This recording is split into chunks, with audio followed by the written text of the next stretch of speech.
Livro Mistério de Patience Worth, de Ernesto Bozano e Hermínio C. Miranda. Primeira parte. Hermínio C. Miranda. Um mistério sem mistério. Capítulo 4. Patience, a impaciente temperamental.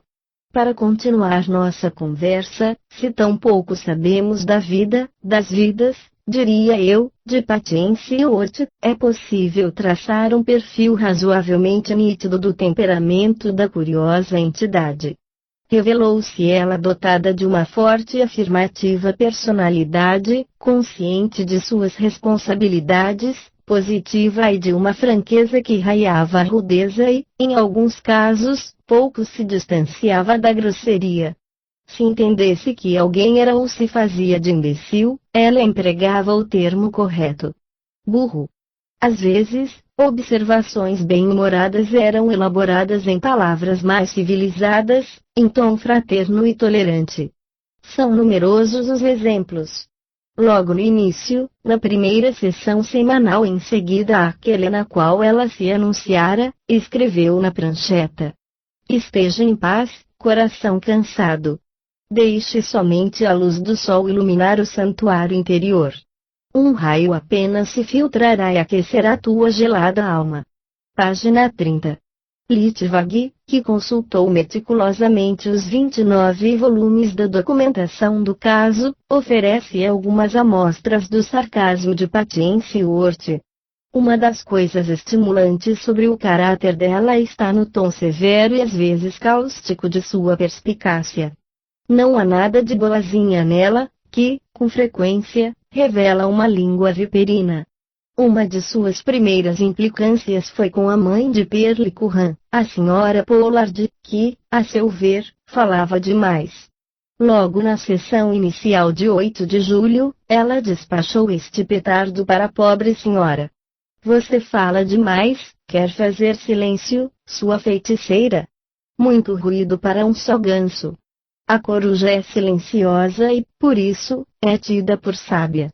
Uma galinha sensata não põe o ninho em perigo com um barulhento cacarejo." Consta dos arquivos que as senhoras chegaram logo à conclusão de que Patience desejava ser tratada com consideração e, respeitosamente, pediram-lhe que continuasse. Em 19 de setembro, no dizer de Litvag, página 39, novos mísseis foram disparados contra a senhora Pollard. Há que reconhecer, contudo, que a mãe de Pierre, de certa forma, provocou a pouco paciente Patience. "A língua dela é afiada", comentou Pollard. "Gostaria que ela exibisse seu lado mais afável." "O pirulito", respondeu Patience, "não é mais que um causador de dores." Pollard interpretou isso como crítica velada ao seu bom apetite, e parece que acertou, pois Patience despachou outro míssil. "Um velho ganso engole os grãos como um gansinho." Queixou-se a boa senhora de ter sido chamada de velha gansa e acabou concluindo que estava se acostumado com as implicâncias da entidade. No entanto, gostaria que Patience lhe dissesse também algumas palavras menos amargas, para agradá-la. "O amor tem olhos brilhantes", disse Patience. "Será que você se consideraria lisonjeada em ser uma dessas escolhidas?" Certa vez, Pierre Curran não gostou de uma expressão usada pela entidade. "Você espera encontrar pelo de raposa no rabo de um burro." Disparou. Pierre insistiu em dizer que a imagem literária da outra, um rosário de lágrimas, não era nada original. "De nada vale sua astúcia", foi a resposta. "Nunca se viu uma prece coalhar o leite." A senhora Oettinges observou, em outra ocasião, que em vista de uma referência desrespeitosa ao rosário, Patience não parecia ser católica. "Para apanhar uma mosca", declarou a entidade, "você precisa de um cachorro." Depois de mais umas farpas atiradas contra a senhora Pollard, a pobre dama queixou-se, dizendo que Patience estava sempre na melhor forma quando zombava dela. Pollard. Resposta: "Cutuque a traseira de um burro e você certamente levará um coice." A médium menciona outros episódios nos quais era severamente repreendida pela entidade por meter-se a corrigir ou colaborar mais do que devia na composição dos textos mediúnicos. Certa vez, enquanto recebia texto Rituli, Perli viu claramente uma trilha que passava pela região pedregosa onde a cena acontecia. Imediatamente, escreveu ela, Apudlitvag, página 145, minha mente reparou consigo mesma. Que lugar mais pedregoso! E minhas mãos registraram através da prancheta o ruído das pedras. Prontamente Patience interferiu para me perguntar por que eu colocara minha própria linguagem na sua infusão e corrigiu. 18. Início da nota do editor. 18. Torna-se indispensável explicar um detalhe linguístico neste ponto. Patience trocou a palavra a rock, que a médium botara por sua própria conta, por stud. Mas afinal das contas, perguntar a você, rock e stone são as mesmas coisas?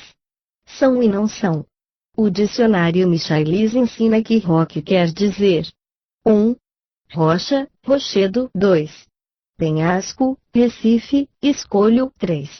Pedra. Stone se define como pedra, rocha, rochedo, pedaço de rocha, pedregulho, seixo, calhau. E daí, então? Insistira você. No antiquado e singular inglês de Patience Worth, ela usa exclusivamente o termo stone, rock não configura nele em nenhuma parte. Fim da nota do editor. Em outra oportunidade, não menos indignada, Patience puxou a orelha de sua amiga e médium, porque esta se metera novamente a modificar-lhe o texto. Curran escreveu a palavra soap, sopa, e, imediatamente, a entidade observou, com sua maneira cáustica, como diz Litvag, que a tola, a médium, estava botando coisas na sopa que ela estava cozinhando, pensando que sua água rala fosse um caldo substancioso. Coisa semelhante aconteceu quando estava sendo escrito Hope True Blood, o romance cuja ação se passa na Inglaterra vitoriana. Curran escreveu: meus olhos caíram ao chão. Como é que você deixa seus olhos caírem ao chão, sou burra, Dullard? Diga uma olhada de relance, glance.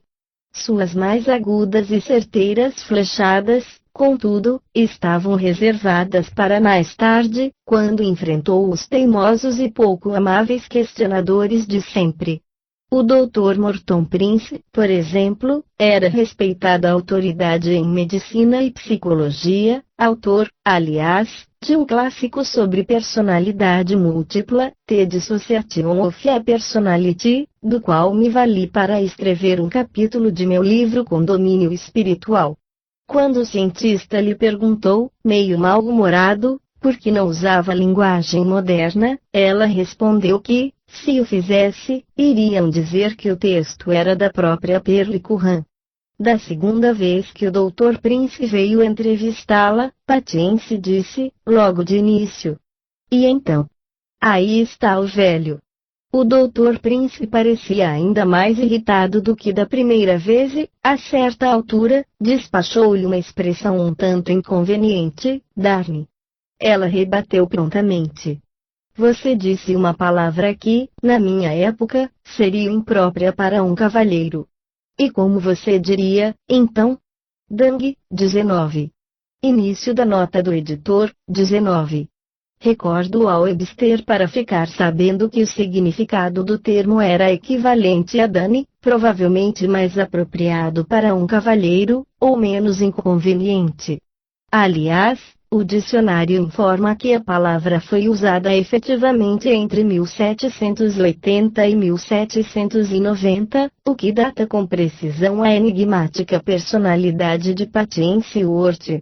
Dane, diz ainda Webster, e disse eu sabia, sem ser um palavrão, e, em alguns casos, considerado uma imprecação, ou seja, disparada por quem está de mau humor, como foi o caso nesta passagem. Patience teve, pois, suas razões para repreender o ilustrado doutor com quem conversava. Fim da nota do editor. Quanto aos políticos do Congresso americano, eis a ríspida avaliação de Patience. São asnos que se põem a zurrar dizendo que aquilo é a voz do povo. Sem comentários. Não quero me comprometer. Vamos ficar somente no Congresso americano. James Slope, outro respeitado, e Ranzinza, pesquisador de fenômenos insólitos, também foi alvo de algumas farpas de Patience. Como de hábito, ele empenhou-se em desmascarar a pobre médium que, a seu ver, estava simplesmente inventando aquela história de espírito comunicante.